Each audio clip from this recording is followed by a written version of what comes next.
Hello, everyone. Welcome to our discussion with Jude Joffe-Block and Terry Greene Sterling on their book, Driving While Brown, Joe Arpaio versus the Latino Resistance. I hope you can all see me and hear me. It's a little odd with these Zoom things to not be able to see the audience, but I hope my fellow panelists here will wave at me if there's a problem, but I will assume that we're good so that we'll move ahead. I have been devouring this book, and it is an absolutely fascinating read and a reminder of recent Arizona history that I'm really looking forward to hearing about. It's just so interesting to have been in Arizona throughout this period and read this book and be able to really come to terms with what's happened over the last 10, 15 years. And of course, it comes at a very interesting time. Just yesterday, the legislature approved sending a referendum to the ballot that would allow DACA or Dreamer students to qualify for in-state tuition at Arizona universities and colleges. So the history marches on. My name is Sybil Francis, and I'm president and CEO of the Center for the Future of Arizona. And before I introduce the authors, I want to say first a big thank you to Daniel Rothenberg with the ASU Center on the Future of War. We are co-hosts of this event along with Daniel, and he's been just incredible in terms of helping bring this to all of you. And I'd also like to thank and recognize our colleagues from New America who are partners in this as well in bringing you this event. I just want to say a couple of words about CFA and what brings us to hosting this event. We are a nonprofit 501c3 organization, and our mission is very simple: to bring Arizonans together to create a stronger and brighter future for our state. And we do that in a number of ways. One is by listening to Arizonans, and some of you may have seen the release of our recent comprehensive Gallup survey of Arizonans to ask them what matters most to them about the most important issues facing our future. And immigration policy was certainly in that mix. We share trusted data and information about how we are doing as a state on those issues that matter to Arizonans. We identify important challenges and opportunities that need to be addressed. And we work with communities and leaders to help them identify issues that matter to them and support them in creating the change they want to see. And one of the ways that we bring important issues to a broader audience is through events like these. And in particular, we've partnered with New America in supporting 1 to 2 fellows every year through the Center for the Future of Arizona. And we call these fellows the New Arizona Fellows. And we select our New Arizona Fellows on the basis of knowing that they can shed light and bring insights to issues that are important to Arizona and to Arizona's future. And our hope really is to stimulate discussion and foster greater understanding and insights into important issues that impact our state. And so we're really proud that Jude Joffe-Block joined us as a New Arizona Fellow in 2016 to work on the book that you're going to learn more about. And we were just talking before we got started that it was just really fun for us at the Center for the Future of Arizona to see Jude on a daily basis in our office and hear about the progress of this book. And as she and Terry kept trying to finish this book, learning about how Joe Arpaio kept doing new and interesting things. And so it was very hard to bring it to a close. But in any case, Jude, we so enjoyed having you in our offices. And Terry, it's been wonderful to meet you as well. So let me go then straight to introducing our speakers and moderator, I should say. We'll be hearing from Terry Greene Sterling, who is the co-author of this book, and she's editor-at-large for the Arizona Center of Investigative Reporting.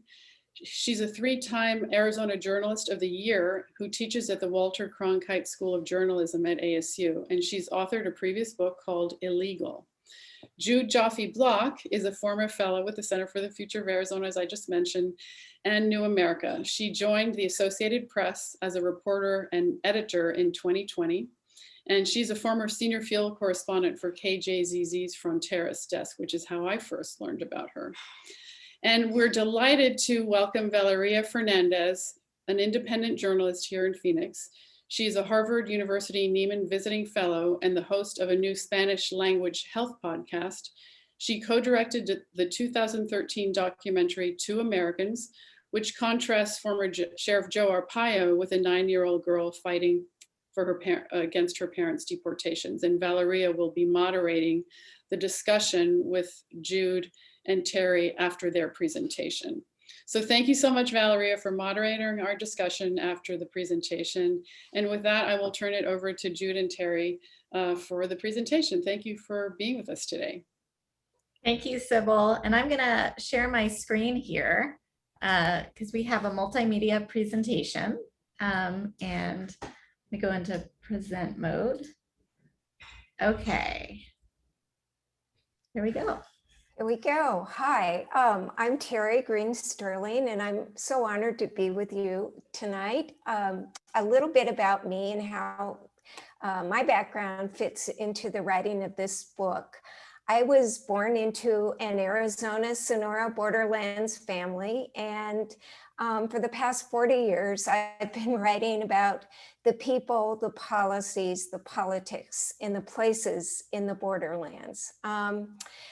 I have reported on and written about Joe Arpaio for many years, not only for this book, but for a previous book, and also for newspapers and magazines, mostly national ones. I'm very happy to be with you, as I said, and I'm happy to share my insights and my thoughts and reactions based on the reporting that I have done on Arpaio and on this topic. And hello, I'm Jude Joffe-Block, and I started covering former Sheriff Joe Arpaio in 2012. At that time, I was a public radio reporter with KJZZ, and our book draws on about 30 interviews that we did with Arpaio over the years, as well as interviews with about 100 others who opposed him, supported him, or factored into the story in some other way, plus thousands of pages of records. And as a journalist, I won't be sharing my opinion today, just my reporting and analysis. And we have a short multimedia presentation to introduce you to the book. So this is a book on one level about a powerful Arizona sheriff who is known throughout the world for his immigration crackdowns in Maricopa County. Because this sheriff is known to retaliate against his critics or to bully them, few have the courage to stand up against Arpaio when he's at the height of his power. So this means that the systems of checks and balances breaks down. What happens is that this very determined and dogged Latino-led resistance rises up against Arpaio, as well as the laws that are passed in Arizona that are intended to criminalize and deport immigrants. And this really, on another level, is a book about a battle for America's identity in a time of demographic change. And I want to take a step back just to talk about the title of our book, Driving While Brown. And this is a reference to the history of people of Mexican descent in Arizona who felt targeted by immigration-themed traffic stops. And this happened throughout Arizona history. And Danny Ortega, who was born in this country and is featured in the book, explained to us how some of the earlier attacks on immigrants in Arizona felt like an attack on him too. So he was a young man in the 1970s when the Peoria Police Department began targeting farm workers in traffic stops to check their papers. And let's hear from Danny. People were being stopped because they were brown, driving while brown, okay? And so we saw this not only as an attack on the undocumented community, but we saw it as an attack on us simply because of the features of our skin and our hair color and our language. So in the early 2000s, a movement starts building in Arizona to restrict and punish unauthorized immigrants. And mostly they're from Mexico and Central America. Arpaio does not initially embrace this movement, but he pivots to immigration enforcement around 2006, after he sees it's incredibly popular with his white base. And in 2007, he signs up for excuse me, for a federal partnership to enforce immigration laws. And in the past, only federal agents could arrest immigrants for being undocumented, which is technically a civil violation, not a criminal one. But Arpaio sought to change that. And this is him speaking at a 2007 press conference with an ICE officer. My program, my philosophy is a pure program. You go after illegals, I'm not afraid to say that. And you go after them and you lock them up. And so Arpaio soon starts a tactic of these massive neighborhood sweeps, and his deputies pull cars over for minor traffic violations like cracked windshields, broken taillights, and along the way, suspected undocumented immigrants who are discovered in these traffic stops are turned over to ICE, and Latino drivers and passengers feel they too are being targeted. And this is a scene from the documentary Two Americans that shows footage from one of those neighborhood sweeps. It actually might show footage from a few sweeps. And we'll be in conversation with co-director Valeria Fernandez after this presentation. So this is from her film. Solamente su nombre, no coopere, no coopere. De solamente su nombre, tiene el derecho a un abogado. I mean, there was no reason to pull me over at all. There was no reason. I wasn't a speed. I didn't do any violation. I think it's the way I look. I look Hispanic, and I am Hispanic. Joven, tiene el derecho a un abogado. No sea intimidado. Le van a preguntar por dónde entró, con quién entró, en dónde vive, dónde está su esposa. No conteste. You stopped cars for having broken windshields and burnt out taillights.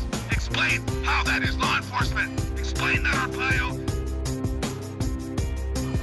Explain how that makes you a tough sheriff in America. Muchachos, ¿qué se siente? ¿Tienen algo que decir, muchachos? Ellos están aquí por eso, por los mexicanos que tratan de buscar trabajo. No están aquí por crímenes. Esa es mentira. Esa es una mentira muy grande. We are under attack. ¡No firmes! ¡No firmes! ¡No firmes! No conteste preguntas. Eso es lo que quiero que sepan. Y a todas las familias que se cuiden porque esto parece un infierno. Arizona se está convirtiendo en un infierno para los hispanos. Los van a querer intimidar. Los van a querer intimidar. Pidan por un abogado.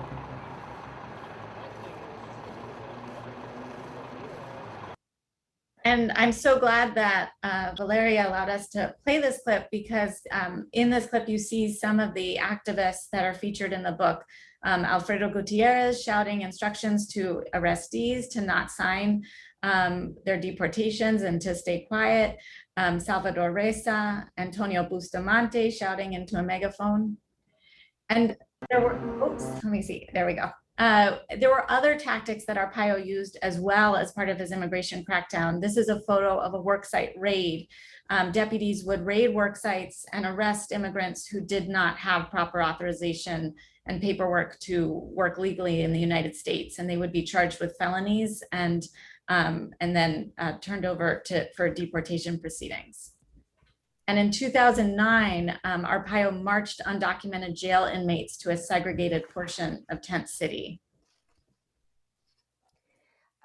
People who are indigenous, immigrant day laborers, Mexican Americans, older Chicanos, young Latinx activists, all their allies, and in some cases, the children of immigrants all join the resistance to Arpaio and to these civil rights violations.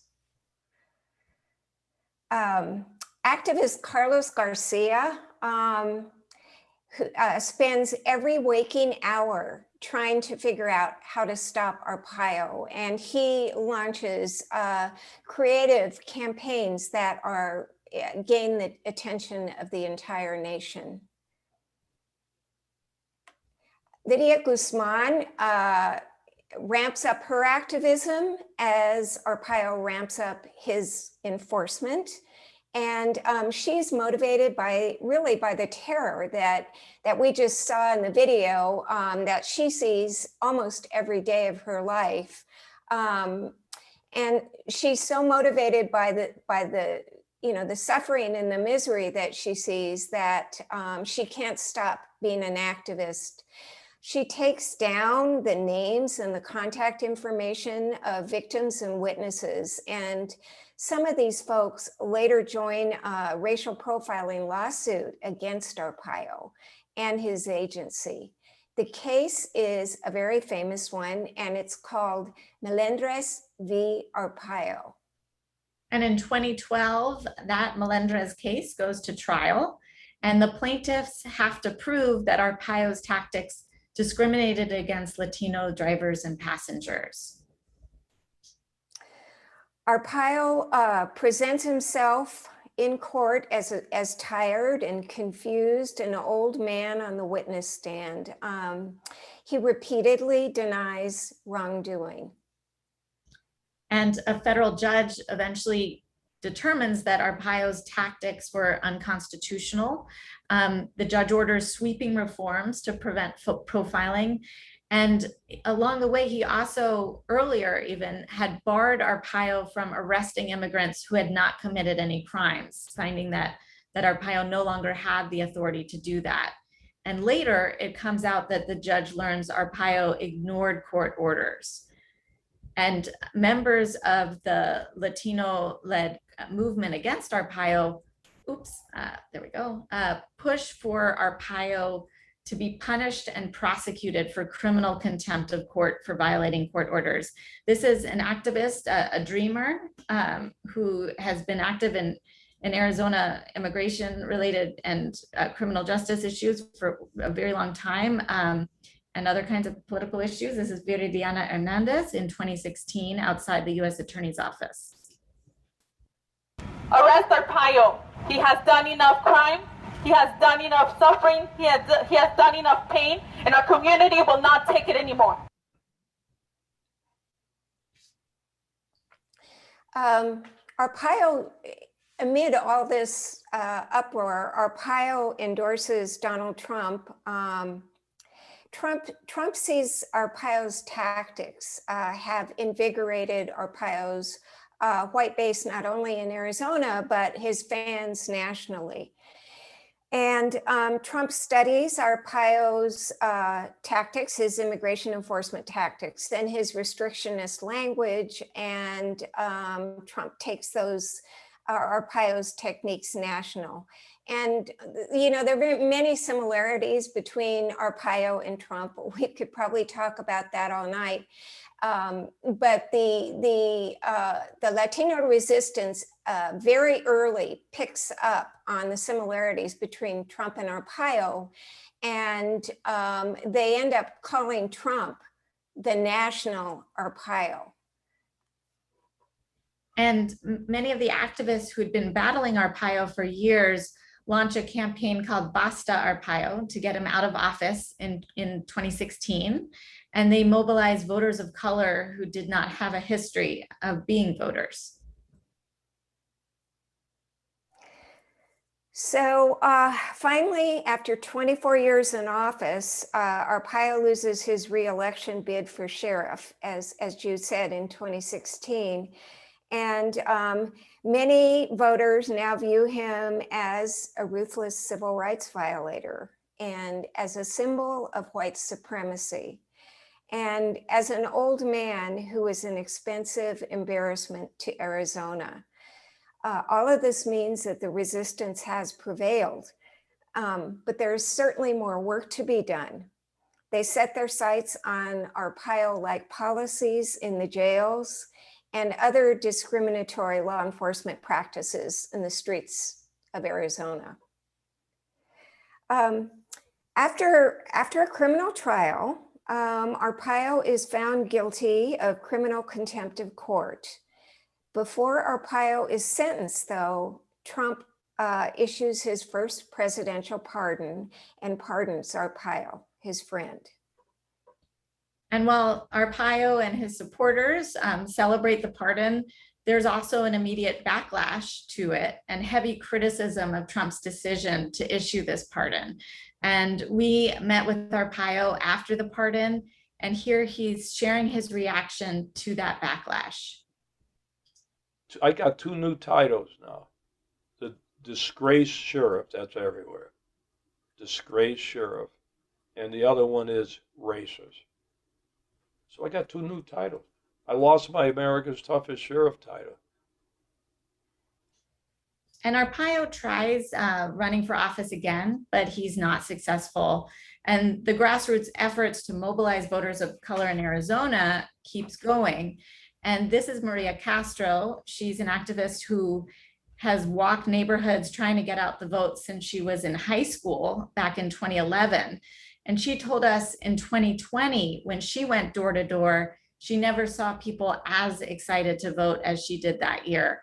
And that excitement is one reason Arizona turned blue in 2020. Maria Castro told us, I think the defeat of Joe Arpaio made it tangible that we can defeat the villains that haunt our dreams. And that concludes our presentation. And so Valeria will be joining us now.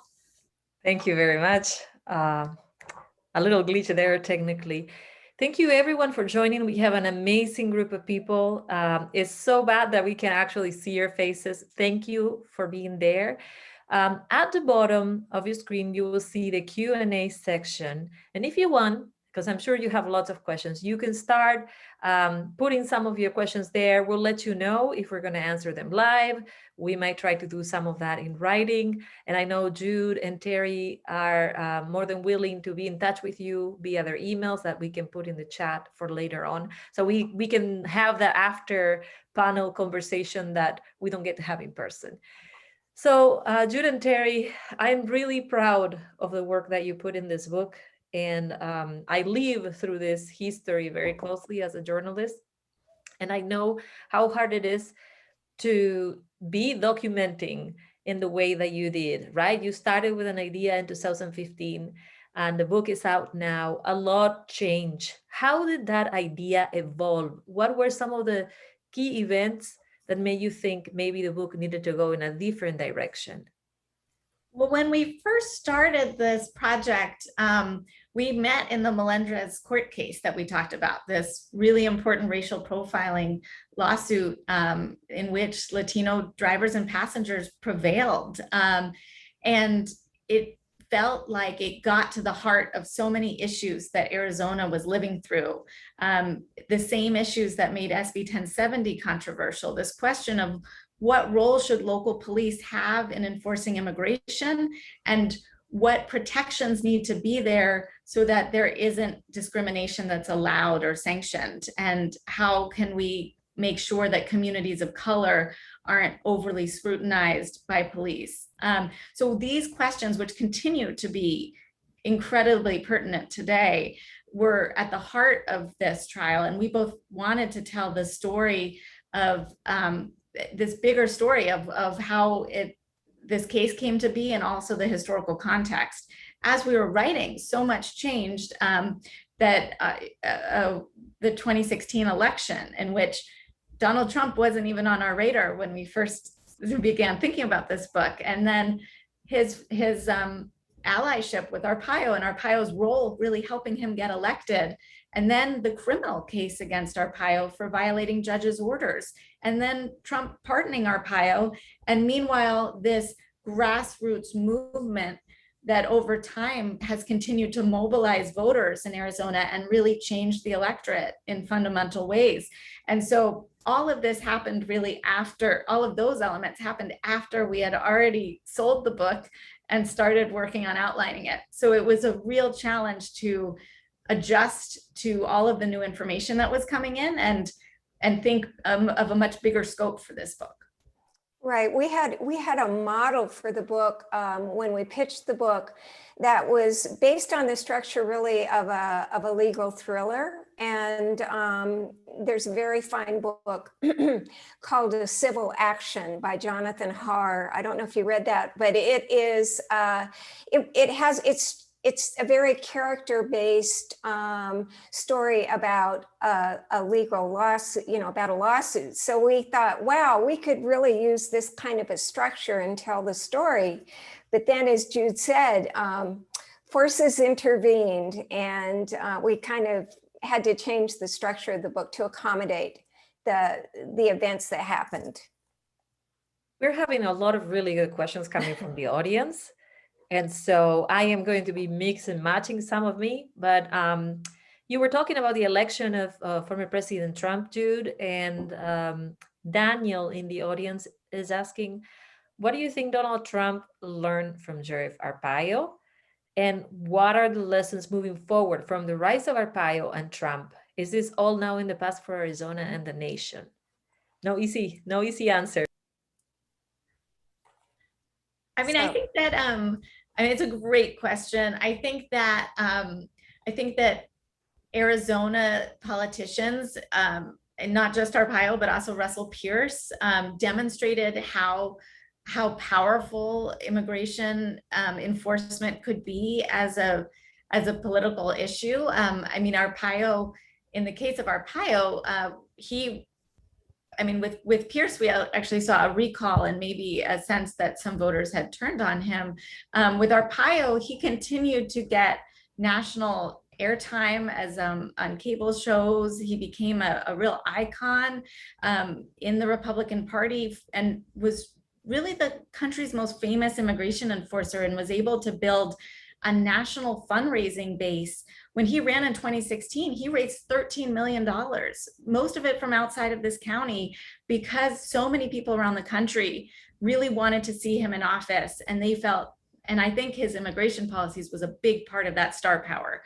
And so he demonstrated that there was a need to tap into, that there was a base of voters who wanted to see more politicians do this.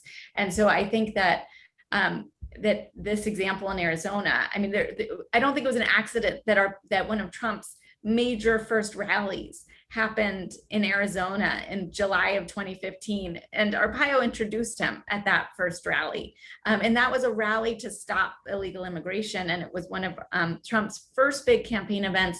And his numbers really started to climb after that event. Because remember, when he first started, it was sort of nobody knew where his campaign was going. So I think these are all really important markers of just that role that Arizona and Arpaio played in setting that agenda.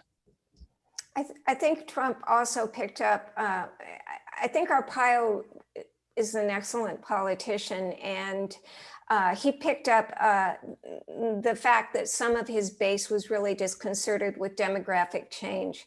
And I think the larger picture is, how do you tap into that angst about demographic change and use it to get votes?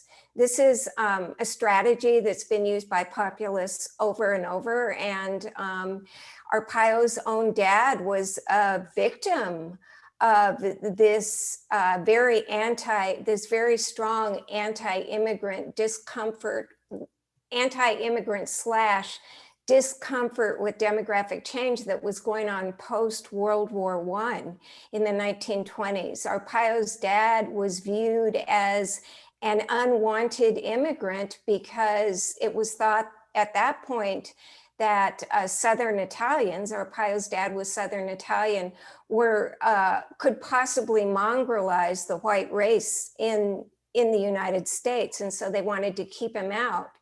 And certainly Arpaio felt the sting as a child of his dad being an unwanted immigrant and being the son of an unwanted immigrant.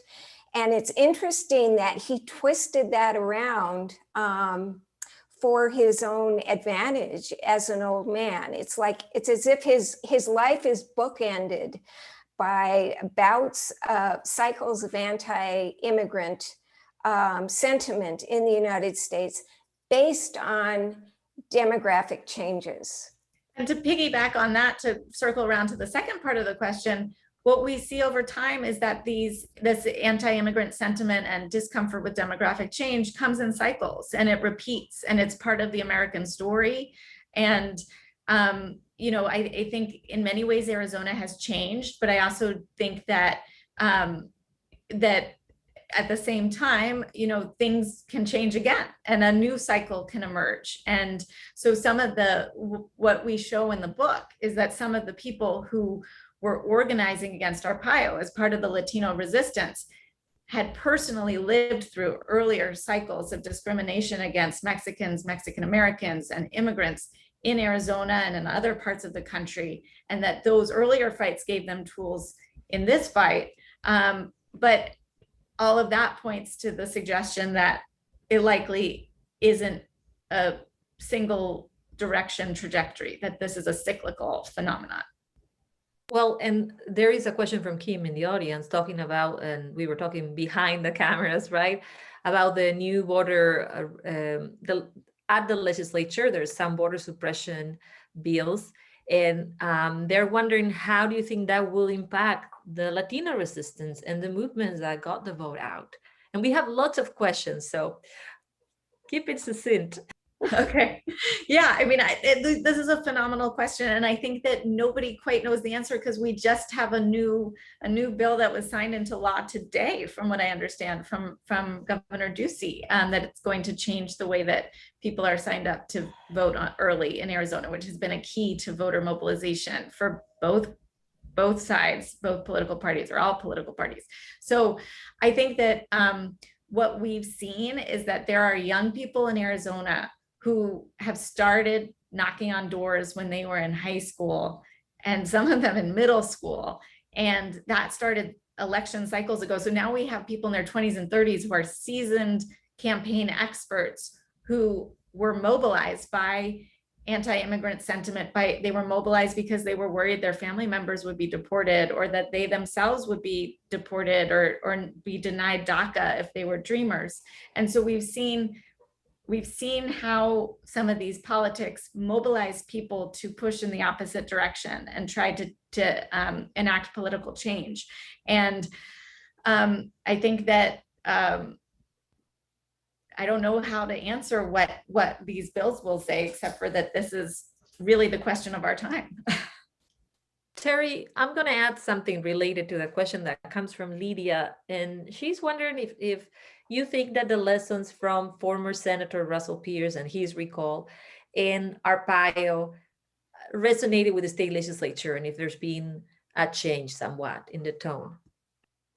I think this, well, I think that the legislature is not representative of the sentiments of most Arizonans. And I think that this is a last ditch effort to preserve power for a certain group of thought leaders, I guess you can call them, who have held power for a very long time. And the lessons of Arpaio and Russell Pierce are not resonating with them because they are now in the cult of Donald Trump.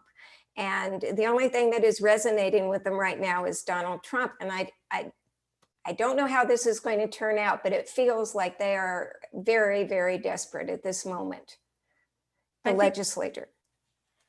Interesting insight. And we have a few other questions about bills coming. There's so much to talk about in Arizona, right? It never really ends. Irene and Scott are asking a question that to me is related because it has to do with the impact of the sweeps on the lives of people.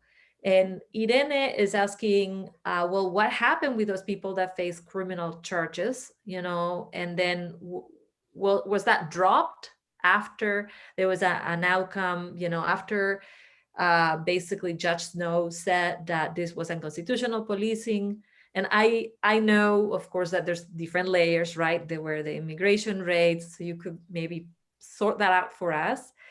And then the second part of that has to do with the impact on children and their education. And after those sweeps, what happened with those kids?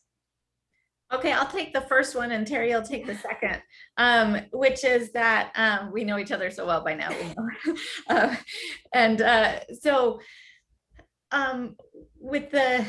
There were different kinds of enforcement. So with the worksite raids, it was really interesting because at a certain point, and we cover this in the book, that there were immigration attorneys who went to ICE and said, you know, you are going ahead and deporting some of these people who've been caught in Arpaio's worksite raids, and you're going through with deporting them, but at the same time, your sister agency of the Department of Justice is investigating Arpaio for doing these worksite raids in ways that might not be lawful. And so how are you justifying that? And so at a certain point, ICE started to close the cases, the deportation cases for some of the immigrants who had been caught, and this is under Obama, had been caught in worksite raids. So they had a state criminal case. And normally, if you have a felony charge, it's very hard to stay in the country. That if you're placed in immigration deportation proceedings, once you have that criminal charge, it can be very hard to fight your deportation. So it worked previously as a kind of a deportation machine, but once some local attorneys convinced ICE that there was an incongruous enforcement mechanism going on if they were at the same time investigating Arpaio through the Department of Justice, then those cases were closed. And so some people who were caught were allowed to stay in the country and continue here in Maricopa County today. With the sweeps, some of those people, but others were deported and were separated from their families. With the neighborhood sweeps, the footage we saw in Valeria's film, some of those people were turned over to ICE for deportation. Some people later who were arrested, we discuss in the book, somebody who was pulled over in a traffic stop for being a passenger in a car and was turned over to Border Patrol because he was suspected for being undocumented. And that was after the judge had told Arpaio not to make immigration arrests. And in his case, his case was also later closed by an immigration court.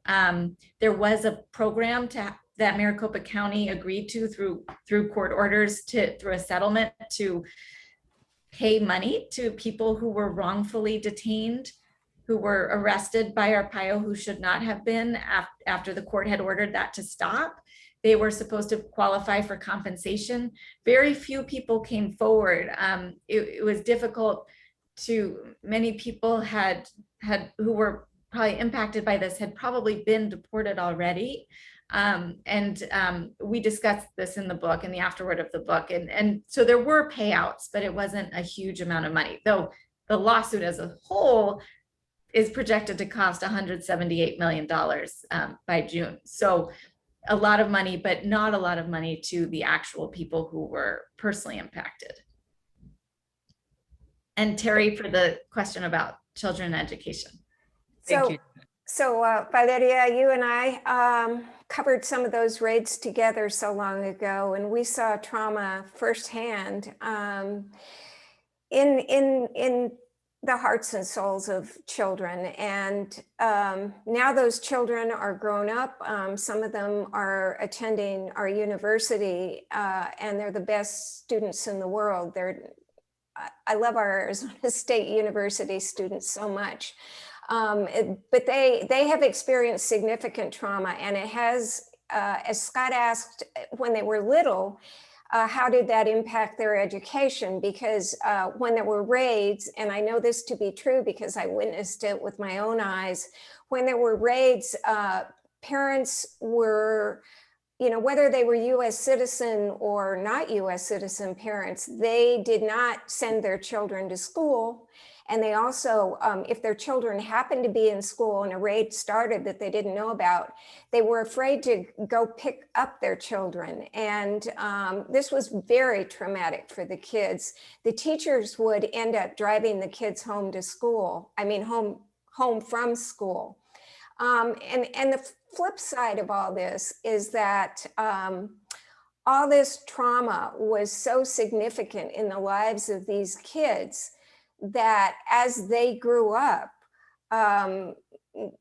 those that decided to go to college, and so many of them did and are doing well in college, those students decided to dedicate their lives to activism in one way or another. So it could be, maybe they're going to law school, or maybe they're becoming social workers or teachers or whatever it is, but they never want any other child to go through what they went through.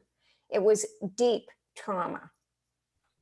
And I think we can see some parallels with other things that happen at the national level, right? And right. We do have some questions about that later on, but staying here in Arizona, and I know there might be people in the audience that, you know, they're not from Arizona. Paul Penson was elected sheriff after Arpaio lost, and that was back in 2016, right? At the same time that Trump was elected. Marlene is asking, how does the community view Paul Penson as a sheriff? Well, Paul Penson won re-election very easily. Arpaio ran in the Republican primary for his old seat against his chief deputy, but his chief deputy won narrowly and then lost to Penson. And what we show in the book is that there is a split within the Latino led movement that organized to stop Arpaio. Some of the people who were involved have gotten involved in supporting Penson in his mission, and others continue to protest him fiercely. Some people in the community have expressed to us their deep feeling of disappointment and betrayal by Penson, who their own advocacy and activism helped elect. Penson has continued a program or a policy of allowing ICE agents access to people who are being immigrants who are being released from his jail. And so some have argued that this is basically an extension of Arpaio's policies. And so it's interesting, some of the very people who fought against Arpaio refused to vote for Penson in 2020. They just couldn't stomach helping him after this feeling that that he had not done enough to reverse Arpaio's legacy. You know, he did do some things like ending Tent City that marked a real change. We don't see him out in the media nearly as much. And there are issues that still continue. He's now inherited that racial profiling lawsuit. It's now called Melendrez v. Penson. And there are issues mounting for him in that the federal judge who found Arpaio in civil contempt of court, referred him for criminal, is now not so happy with Penzon's handling of that case. And that case is still dragging on because it will until the sheriff's office reaches compliance with those court orders. And we have not achieved that yet. Terry, I don't know if you want to add something to that, but I have another question here that's, do you want to add something to that, or are we ready for the next one? Just that people are furious that Penson is allowing ICE in the jails after saying that he wouldn't allow ICE in the jails. That's all. Yeah, and I think I guess I'm gonna go into one of my questions though. How much has it really changed in Arizona and nationally when it comes to the way that immigrant populations and people of color are being treated? Is this really a thing of the past? I think one of the things that was hardest to convey in this book is that we focused on the Maricopa County Sheriff's Office because that's what the court case was about. But there's a really interesting bigger story here, which is that other Arizona law enforcement agencies also had a history of making immigration themed traffic stops, and some of them continue to do so. There's the way that SB 1070 was eventually settled by the parties who were suing over it with Attorney General Brnovich, suggests that people who are undocumented, if a police officer encounters somebody who they suspect is undocumented, they are supposed to inquire about their status, but they're also not supposed to hold them there longer. They can't prolong the stop to inquire with ICE they can't detain them or arrest them. It's really ICE's choice about how to respond, but so that person could leave in the meantime. And that is a departure from how things had happened in the past. But we don't know, for example, if or there is some indication that not all of these agencies are following that rule exactly. The worksite raids and the sweeps that Arpaio did, those aren't happening anymore. So the sort of the very public, large scale elements have changed, but there's also ways that local law enforcement could help put somebody who is not documented into deportation proceedings. That connection still exists. And there's other places in the country where really during the Obama administration, there was a real pushback against the idea that there should be any connection. And there's other places where really that connection between local law enforcement and ICE has been really minimized. In Arizona, it's a little more complicated because we also have part of SB 1070 that says places cannot be sanctuary cities. So there are rules around that. So I think it continues to be an issue and an evolving one, and also it kind of is agency by agency. Terry, together with that, you know, following on that train of thought, that also has a lot to do with the narrative, right? And how the narrative around immigrants has changed and has evolved.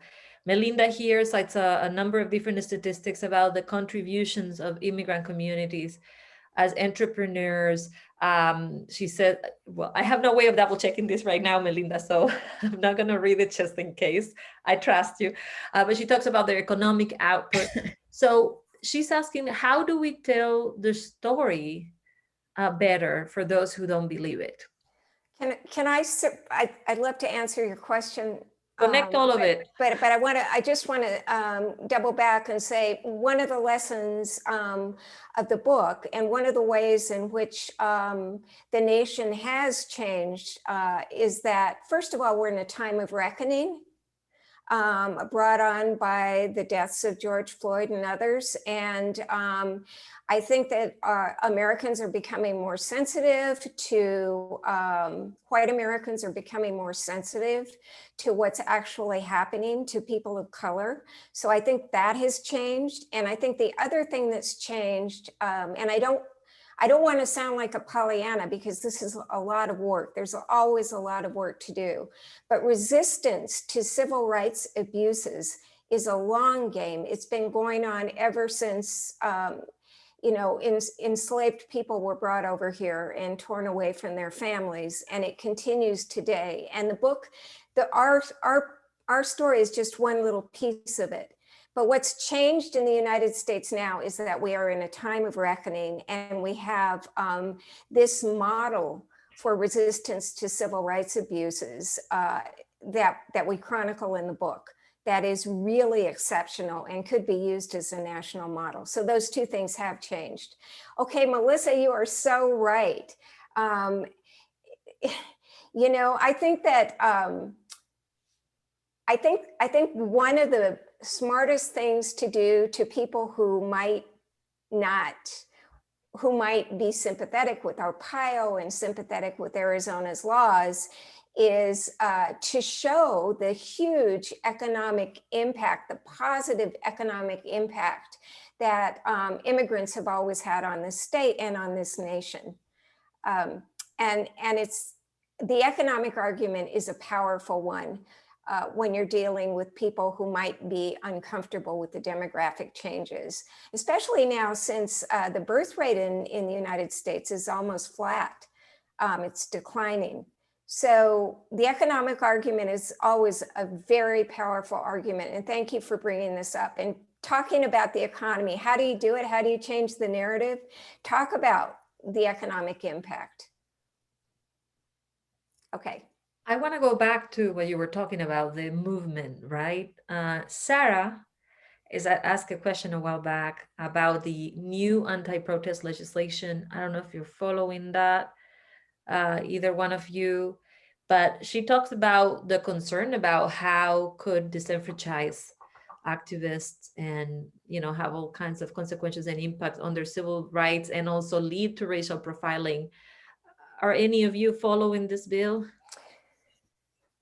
I'm not qualified to talk about it, but I think it's really important, especially when we look at the this story and this history that we tell in the book. I mean, that the connection between protests in the streets and people mobilizing voters, I mean, this was a major part of this story. And it is interesting to note that, that there is an effort in the legislature to make some of those tactics more difficult. So I think that is something that really important recognition there.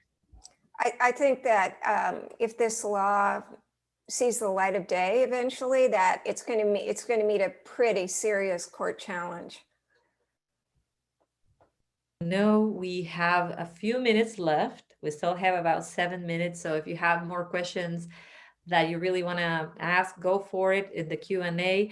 Actually, I saw a question of someone, that a really amazing reporter, Mia, who was asking about what left you feeling most discouraged in your reporting and inspired. I think there was a moment when we introduced Danny Ortega in our presentation, and he was the one who described driving while brown and what it meant to him. The night that Arpaio was pardoned, Danny turned to us and said, "I've been fighting racism since I was a teenager, and it seems like nothing's changing." And there was just this moment of that pardon had so much symbolic value to members of the community who had been involved in the fight, that to them it felt like that it was a pardon of the harms and discrimination against their community, and to see that raw emotion of his discouragement in that moment. And I can tell you that Danny's a really optimistic person, and I don't think he's no longer in that place. If you get to the end of the book, you'll see his reflections change. But I think that watching somebody go through that feeling, and I mean, I think we did that with people on both sides of this issue. We saw them at their highest highs and their lowest lows over the years, and to me, that stands out as a night where I saw somebody, on the brink of losing hope, but he did come around. Terry, what was the most frustrating part of this reporting and the most inspiring? I think the most frustrating part of the reporting was that there are so many people in Arizona, I guess not the whole population, certainly from the recent Gallup polling, but there are many people in Arizona who are fed misinformation, and I think that the anti-immigrant animus that was spread over the internet and the lies were cemented in people's hearts and souls, and I found that really sad and discouraging. The best moment for me was when we finished the book and we found that we had written something that that focuses on the people involved and tells the stories of the policy and the politics through their hearts and souls. And that was, for me, the most elating time in the book, when we finally did it, when we finally put it together into a story that we hope you all read and enjoy. Somebody was asking if there's going to be a follow-up, and give me a quick answer to that, because I have my own question for you, and I want you to end on this question. We have to go to the spa first. We're exhausted. We need some time to think about that one. Yeah, I mean, I think one thing that's really hard for me about this book is that those of you who buy it will see that we pack a lot in there, and there's so many people, and we really couldn't write one more word. We were over our word limit. And yet there's just this pain that I feel that there are so many stories in the community of people who lived through this history and played such a huge role in this fight. And they're just, not every story is obviously reflected in the book. And there's a part of me that would love to help find a way to keep documenting all of this history more, because it's even bigger than this. We have a new question that came up that I would like to ask you, but also someone in the chat would like to have your emails, and we promised that we were going to give them a way to get in touch with you. So if we could put that in the chat, maybe the organizers can provide your websites and you can have a follow-up conversation with Jude and Terry. Cheryl is talking about how can we become active allies for our community of color going forward? That's a great question, because I think that it's unfair. It's really very unfair to have just one community fighting a fight that benefits all Americans, right? What the resistance did in Arizona, yeah, they got rid of Arpaio, and yes, they're fighting, all these civil rights abuses and bad laws now. But what they also did was they made civil rights better for all Americans. So my advice to you is find your passion, find what it is that you're best at, and find an organization. If you're good with the law, I don't know, volunteer with the ACLU or whatever. But if you find what your passion is. Maybe it's teaching, maybe it's something, but there's a way, once you know your passion and your calling, to join a group that allies with the resistance. And it's needed, because it's a big fight. And because I'm a Latina, I'm gonna go over time just for 1 second. I think when you work on a book for so long and you're so devoted to it, a lot of your heart goes in it. And I know that as journalists, we always talk about being neutral and not being biased, but we bring with us our own experiences, our histories, the experiences of our ancestors. And Jude, I would like to begin with you first. Was there something from your family or your personal experience that resonated with the book? And would you like to share briefly, and then you, Terry? Yeah, well, my family history is that my mother's parents were Jews born in Moscow, and they had to leave, and then they went to other parts, and then they had to get out of Europe to not be there during the Holocaust. And my grandmother ended up being on one of the last boats that was able to leave Brussels, and she made it to the US to reunite with my grandfather. But one of my earliest understandings of our family was that this was incredibly lucky, and that it might not have ended this way, and that it was US immigration policy dictated whether I was alive, whether I had a chance. And so I think that I've always had this interest in how do the policies and laws around immigration and refugees, how do they translate to real people, and what does it mean to us as a country to decide who is here and who can be here and who can't be here, and what does it mean on this very personal level. And so that at the end of the day, that's a lot of what the book is about. The book is also about what does it mean to be Mexican American or a Latinx or a Latino US citizen and face some of the same discrimination that's being targeted against people who are perceived to be unauthorized immigrants. But at the end of the day, it's this idea of whose country is this and who belongs, and who gets to set the rules. Thank you so much, Jude, for sharing. Terry. Well, I'm going to share with everyone that I am 72 years old, and I have lived in Arizona my whole life, and I have witnessed many of the events and the history that we document in the book.